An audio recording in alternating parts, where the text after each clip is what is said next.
Bonjour chère jeunesse africaine, bonjour chère jeunesse de l'AES. À ceux qui disent ne plus me reconnaître à travers mes prises de position contre Ousmane Sonko, alors que je me suis toujours revendiqué panafricaniste, je vais m'adresser directement à vous aujourd'hui. Je comprends votre réaction. Certains sont surpris, d'autres sont complètement perdus. Il y en a même qui vont jusqu'à dire qu'Ely Kamano est désormais au service de l'impérialisme. Alors aujourd'hui, j'ai décidé de m'adresser à vous. Et je vous demande une seule chose. Prenez vos tabourets, asseyez-vous confortablement et écoutez-moi jusqu'au bout. Parce que si vous quittez cette vidéo avant la fin, vous risquez de passer à côté du véritable sens de ma démarche. Je ne vous demande pas de me donner raison, ou je ne vous demande pas d'être d'accord avec moi après avoir écouté la vidéo. Je vous demande tout simplement de m'écouter avec un esprit ouvert. Ensuite, chacun sera libre de faire sa propre opinion. Mais d'abord, pour ceux qui ne me connaissent pas vraiment, je suis Ely Kamano, un amoureux de l'Afrique qui a choisi de mettre son art au service des causes nobles et justes. Ma mission a toujours été celle d'éveiller la conscience léthargique de la jeunesse africaine à travers ma musique, mais aussi de soutenir et de valoriser tous les dirigeants africains qui servent ou qui ont servi leur peuple avec honneur et dignité. C'est ce que j'ai toujours fait et c'est ce que je continue de faire. C'est pour cette raison d'ailleurs qu'en 2006, dans mon tout premier album reggae intitulé Djilimanka, j'ai dédié une chanson au président Alpha Omar Konaré du Mali pour son combat en faveur de l'unité africaine. Pourtant, je ne l'avais jamais rencontré. Écoutez un petit extrait. Le morceau est sur YouTube.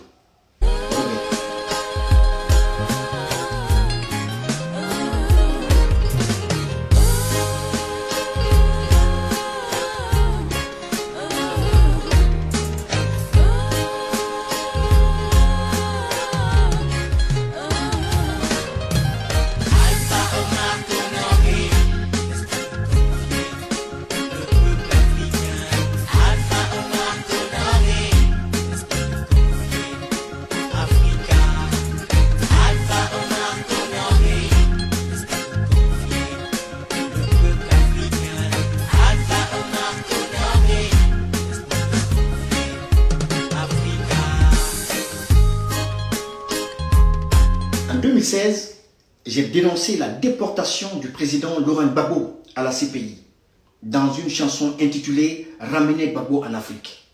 Pourtant, je ne l'avais jamais rencontré non plus. Écoutez un petit extrait. Le morceau est sur YouTube.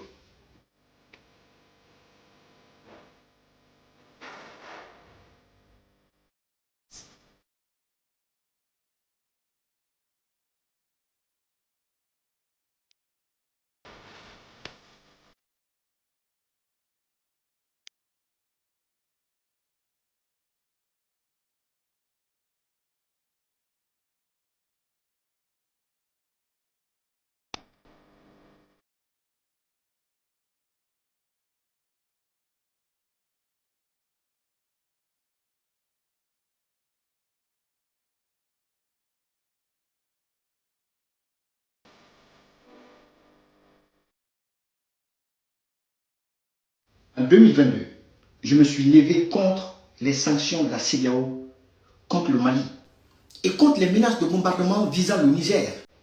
À l'époque, je n'avais pas encore rencontré les autorités de ces pays. Écoutez un extrait.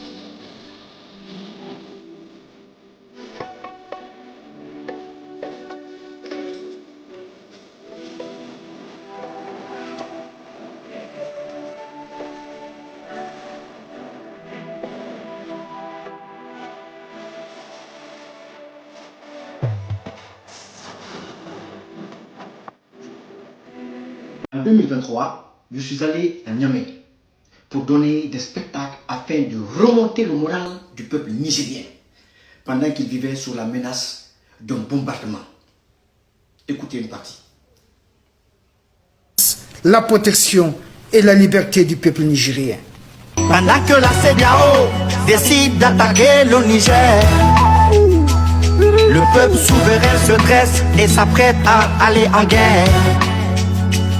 Pendant que leur ennemi, Kadhafi, est tué dans son pays, au nom des droits de l'homme, Macky Sall et Ouattara sont libres. Plus de CEDEAO française, on ne veut pas d'armée française. Pas d'indépendance surveillée. Il y a 60 ans que l'eau a coulé. En 2024, j'ai dédié une chanson aux 3 dirigeants de l'AES pour leur témoigner le soutien de toute la jeunesse africaine. Écoutez un extrait.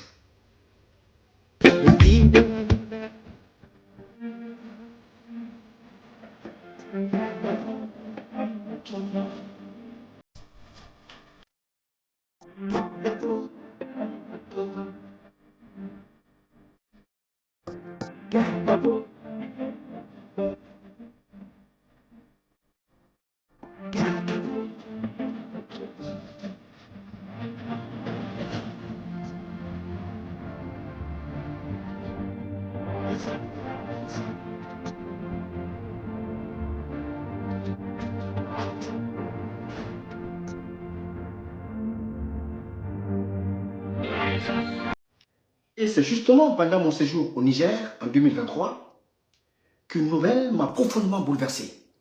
L'arrestation au Sénégal d'un opposant qui portait un discours panafricaniste. Cet homme s'appelle Ousmane Sonko. Jusque-là, je pense qu'on est bon. Apprenant cette nouvelle, j'ai pris une décision, celle de faire ce que je sais faire de mieux. Utiliser ma musique pour lui rendre hommage et demander sa libération sans le connaître personnellement, sans avoir jamais échangé avec lui. Parce que pour moi, ce n'est pas une question de proximité, c'était une question de principe. Voilà qui je suis. Voilà ce qui a toujours caractérisé et guidé mon engagement. Mais je voudrais apporter une précision très importante à ce niveau, par rapport à certains commentaires que j'ai vus. Chaque fois que j'ai chanté pour soutenir un dirigeant africain ou des dirigeants africains, ou défendre une cause panafricaine, je l'ai toujours fait avec conviction. Personne ne m'a jamais mandaté pour le faire. Mon seul mandat, je le tiens de ma conscience. Hier, comme aujourd'hui, c'est elle qui guide mes prises de position, mes combats et mes engagements. J'ai toujours financé mes albums avec mes propres moyens. Propres moyens. Parce que je crois profondément à ce que je fais. C'est pourquoi, lorsque Ousmane Sonko était dans les geôles de l'injustice, j'ai été le seul artiste panafricain à lui consacrer une chanson. Écoutez un extrait, on revient.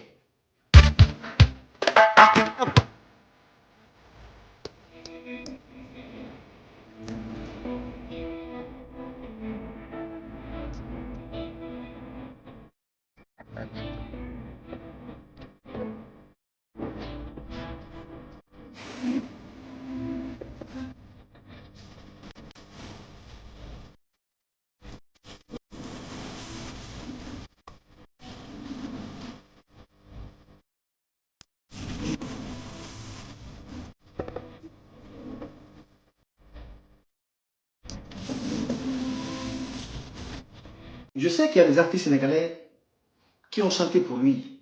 Honneur, c'est tout à leur honneur.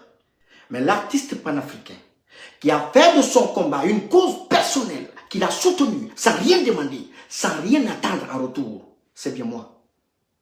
Pourquoi? Vous voulez savoir pourquoi? Parce que moi, je connais le panafricanisme. Je ne le découvre pas aujourd'hui. J'ai une mémoire là-dessus. Le premier congrès panafricain a été organisé à Londres au début des années 1900 par un certain Harry Sylvester Williams. Est-ce que vous le savez? Je connais le panafricanisme. Je sais que Marcus Garvey ensuite a popularisé cette idéologie auprès de millions de personnes à travers le monde. Il parlait de la fierté noire, il parlait de l'unité africaine, il parlait du retour symbolique ou réel des descendants d'Afrique vers leur terre d'origine. Je connais le panafricanisme. Comme je l'ai dit, j'ai un thème là-dessus. Je connais ce combat et je sais pourquoi je le mène. C'est justement pour cette raison que je ne ferai jamais de cadeau à ceux qui se déguisent en panafricanistes pour tromper la jeunesse africaine. Pour moi, le panafricanisme n'est plus un slogan. Ce n'est pas un vêtement que l'on porte quand ça arrange. C'est un idéal politique, économique, culturel et surtout souverainiste qui vise à renforcer l'unité des États africains et des peuples noirs partout dans le monde. Et aujourd'hui, à mes yeux, 3 dirigeants incarnent pleinement cette vision. Le capitaine Ibrahim Traoré, le général Assimi Goïta et le général Abdourahmane Tiani. C'est mon opinion. Elle n'engage que moi. J'espère que jusque-là, on se comprend. Maintenant, revenons à l'ancien Premier ministre Ousmane Sonko.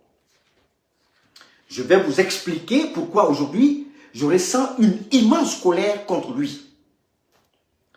Après ma tournée dans les pays de l'AES en 2024, j'ai décidé de mettre le cap sur le Sénégal avec un seul objectif. Rencontrer l'ancien Premier ministre Ousmane Sonko pour lui remettre de mes propres mains le CD, le disque de la chanson que je lui avais dédié lorsqu'il était emprisonné. Pour moi, ce geste avait une valeur symbolique, une portée très symbolique. Il devait sceller en quelque sorte un pacte entre 2 panafricanistes.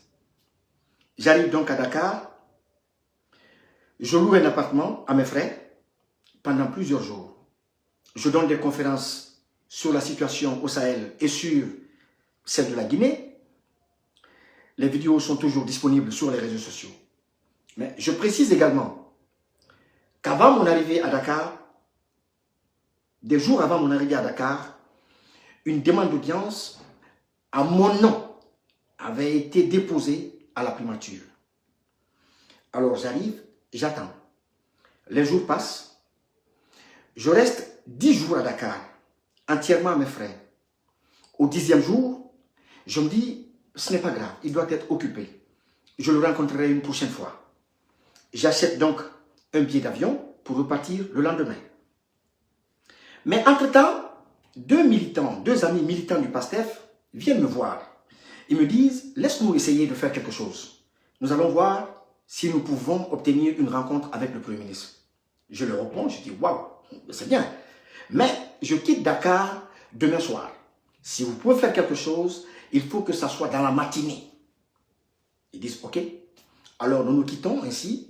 Et le lendemain, ils m'appellent et me disent, bonne nouvelle, le Premier ministre va nous recevoir demain soir, vers 18h, 19h.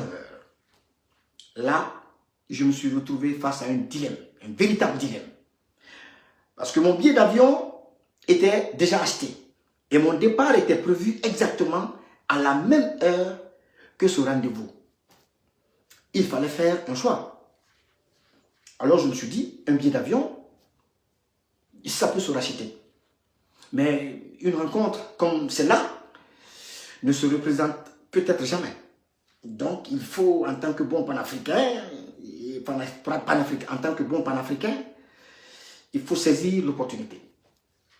J'ai donc pris ma décision en annulant mon vol pour aller à la rencontre de cet homme qui incarnait à mes yeux l'expression vivante de notre lutte. Le lendemain, j'ai pris le disque qui contenait la chanson que je lui avais dédiée. Alors j'y ai griffonné quelques mots révolutionnaires en guise de reconnaissance et de remerciement pour son combat. Bien sûr, c'était ma façon, ma manière de lui dire merci pour la lutte qu'il mène pour l'Afrique et pour son pays. J'étais accompagné d'un compatriote qui s'appelle Kouya, un homme qui a une grande expérience du protocole. Mais à notre arrivée, grosse surprise. Au lieu d'un entretien privé, nous découvrons une quinzaine d'artistes assis autour d'une grande table ronde. Après les salutations, nous prenons place comme tout le monde. 40 minutes plus tard, l'ancien Premier ministre fait enfin son entrée. Tout le monde s'est levé pour la traditionnelle poignée de main, bien sûr.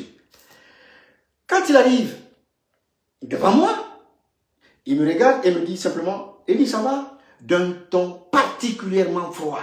J'ai eu l'impression qu'on lui avait presque forcé la main pour nous recevoir. Ensuite, il va s'asseoir à l'autre bout de la table et commence à parler en Wolof pendant près d'1 heure. Puis, il passe enfin au français et me lance, Eli, tu parles Wolof? Je lui réponds juste un peu. Il poursuit, alors en expliquant que nous sommes tous engagés dans le même combat du panafricanisme, que la Guinée, le Sénégal, le Burkina, le Mali, on est tous dans le combat du panafricanisme. C'est le même combat et tout. Ensuite, pendant encore près d'1 heure, il passe d'un sujet à un autre. Son parti politique, ceux qui disent qu'il n'est plus populaire parce qu'il ne fait plus de grands rassemblements, sa vision et tout. Et moi, je suis là, j'écoute. Mais pour être franc, je ne comprenais ni où il voulait en venir, ni le lien entre ma présence et les sujets abordés. Je ne comprenais rien. J'étais perdu. Parce que moi, si j'avais fait le déplacement, si j'avais annulé mon voyage, mon vol, ce n'était pas pour assister à un discours général d'un président de parti politique. Je ne sais pas qui vient parler de ses adversaires. Je ne sais pas. Moi, j'étais venu pour échanger sur un sujet bien précis. Et c'est là que j'ai compris que cette rencontre ne prendrait pas du tout la direction que j'avais imaginée. À la fin de la rencontre, je pensais qu'on allait enfin pouvoir échanger quelques minutes avec lui. Mais il s'est passé tout le contraire. Monsieur Ousmane Sonko s'est retiré de la table et s'est arrêté devant son bureau. Il discutait tranquillement avec ses collaborateurs, il riait avec eux et tout. Et nous étions là à attendre. Mais j'ai eu le sentiment que nous étions complètement mis de côté. Mais si Kouya n'avait pas insisté, nous serions repartis sans avoir obtenu le moindre entretien avec lui. Je le voyais faire des allers-retours. Je veux parler de Kouya. Il faisait des allers-retours entre Malik Ndiaye, l'ancien président de l'Assemblée, et moi, multipliant les démarches pour nous obtenir 5 minutes avec Ousmane Sonko. Finalement, grâce à sa persévérance, nous avons obtenu ces quelques minutes. Dès qu'il a donné son accord à Kouya, Kouya est venu vers moi en courant. Eli, viens. Mais bon Dieu, qu'est-ce que je me suis senti humilié. Mais j'ai complètement perdu mes moyens. Toute l'énergie positive qui m'animait s'est écoulée d'un seul coup. Je me suis alors dit qu'il valait peut-être mieux continuer ma tournée sans le rencontrer pour préserver au moins le mythe qu'il représentait à mes yeux. C'était mieux. Mais sous l'insistance de Kouya, je l'ai rejoint. J'ai rejoint Sonko devant son bureau. Nous sommes restés là, arrêtés, 5 à 10 minutes, à parler de tout, sauf de la raison précise pour laquelle j'étais là. Moi, j'étais venu pour parler de notre combat, de notre lutte commune, de ce qui nous lie et de ce qui m'a poussé à chanter pour lui.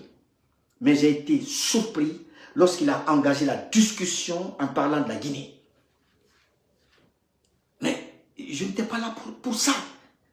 Il parle de la Guinée, il parle de Doumbouya, il parle d'autres sujets. Je ne voulais pas l'interrompre, par respect. Mais en réalité, j'étais très mal à l'aise. Regardez ces photos-là. Regardez les photos. J'étais très mal à l'aise. Je pense que cela se voit clairement sur les photos. Ah non, j'étais très mal à l'aise. Alors, ce qui m'a davantage choqué, c'est l'absence totale de reconnaissance pour le soutien que je lui ai apporté lorsqu'il était en prison, à travers cette chanson.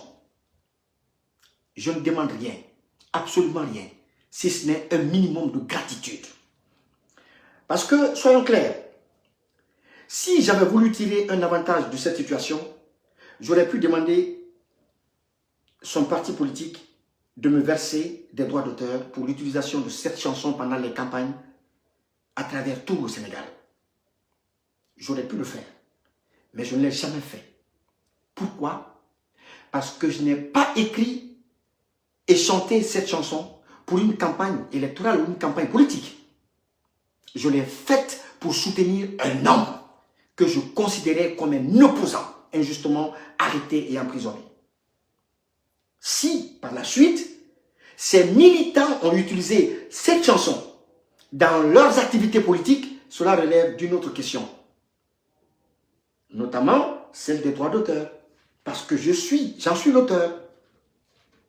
Alors, exploiter mes œuvres dans des conditions pareilles, ça m'amène à réagir en tant qu'auteur. Mais moi, je n'ai jamais réclamé quoi que ce soit. Je considérais simplement que c'était ma manière de contribuer à faire connaître son combat au-delà des frontières du Sénégal, à l'échelle continentale. C'était ça, c'est ce qui m'animait. Alors, je lis certains commentaires des gens qui disent que Eli Kamano a un prix, ou Eli Kamano roule pour Babylone ou l'impérialisme. Je me demande si ça va. Si ça va vraiment. Avant de juger quelqu'un, prenez le temps de connaître son histoire. Ça, c'est le premier élément. Maintenant, j'en viens au deuxième point. Et celui-ci est bien plus grave, bien plus sensible, parce qu'il concerne la tentative d'enlèvement dont j'ai été victime à Dakar. C'est un épisode qui m'a profondément marqué. Un épisode qui a radicalement changé ma façon de voir le panafricanisme porté par Ousmane Sonko. Oui, cet épisode-là. Et avant de parler de Dakar, je voudrais d'abord revenir sur ce qui s'est passé à Bamako. Vous comprendrez ainsi comment les autorités maliennes ont réagi face à une situation similaire. C'était lors de la tournée qui m'avait conduit dans les pays de l'AES. À mon arrivée à Bamako, j'ai loué un appartement à Dikoroni, je crois, avec le soutien d'un ami journaliste malien, qui s'appelle Diko. Alors nous avons commencé les démarches pour rencontrer les autorités dans le même cadre, soutien et tout.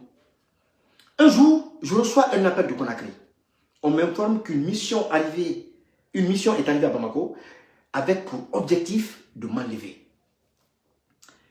À ce moment, j'étais avec mon ami Diko. Sans hésiter, il me dit, écoute, puisque les autorités ne sont pas encore officiellement informées de ta présence au Mali, fais une vidéo en Bamana, c'est-à-dire en Malinké, pour alerter les Maliens et interpeller directement les autorités. J'ai suivi son conseil. À peine la vidéo publiée sur les réseaux, le président Assimi Goïta a immédiatement dépêché l'un de ses hommes de confiance pour venir à ma rencontre. Nous nous sommes rencontrés. Il me demande, « Monsieur Kamano, vous allez bien ?» Je réponds, « Oui, je vais bien. » Il poursuit, « Et votre famille ?» À cette époque, mes enfants n'avaient pas encore été kidnappés, enlevés par le pouvoir de Conakry. Je lui réponds donc que tout le monde va bien. C'est alors qu'il me transmet le message du président. Il dit, nous avons vu votre vidéo. Le président m'a chargé de vous dire que tant que vous serez sur le territoire malien, vous serez sous la protection du peuple malien et sous sa propre protection. Je me suis senti profondément rassuré. Je connaissais pourtant les fortes pressions que Conakry exerçait sur Bamako, notamment en raison des enjeux liés au port autonome de Conakry. Malgré cela, le président avait décidé de m'accorder sa protection. À cet instant, je dis bien à cet instant, je me suis dit que je ne me battais pas en vain. Les hommes dont je salue le courage dans mes chansons venaient de me prouver par leurs actes que mon engagement à leur côté avait un sens. Retenez bien ce que je viens de dire. Retenez bien l'épisode-là. Vous comprendrez mieux par la suite pourquoi je suis si critique envers Ousmane Sonko. Retenez bien ça, s'il vous plaît.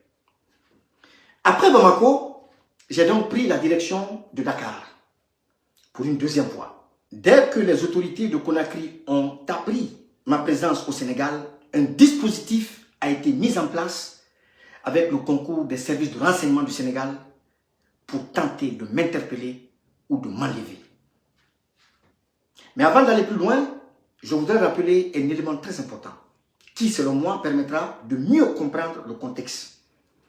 J'affirme qu'en 2024, le tandem Sonko-Diomaye a reçu $1 million de la part de Mamadi Doumbouya comme contribution à leur campagne par l'intermédiaire d'un député français qui souhaitait coûte que coûte les rapprocher de la France.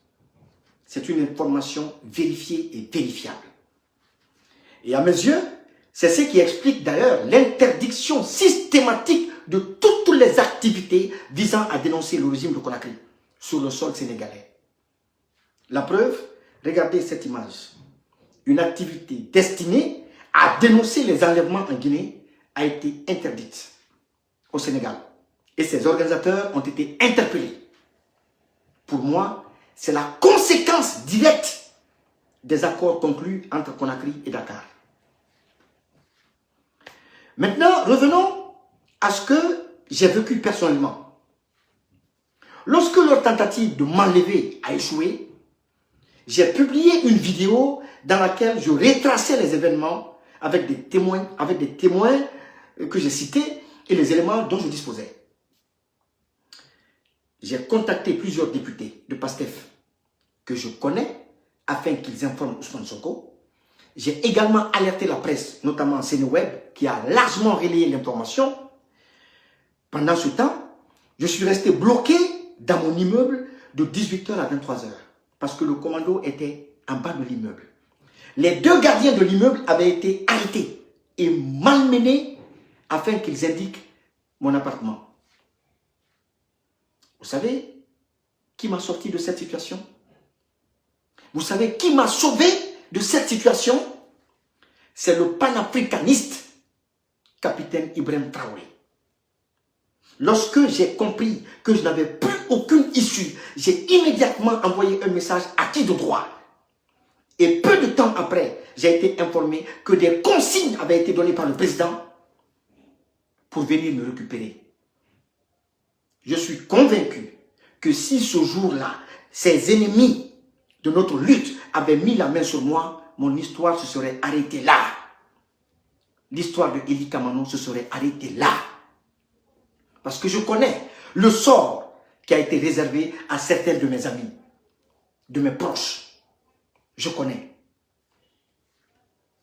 Encore une fois, je me suis dit ce jour que je ne me battais pas en vain.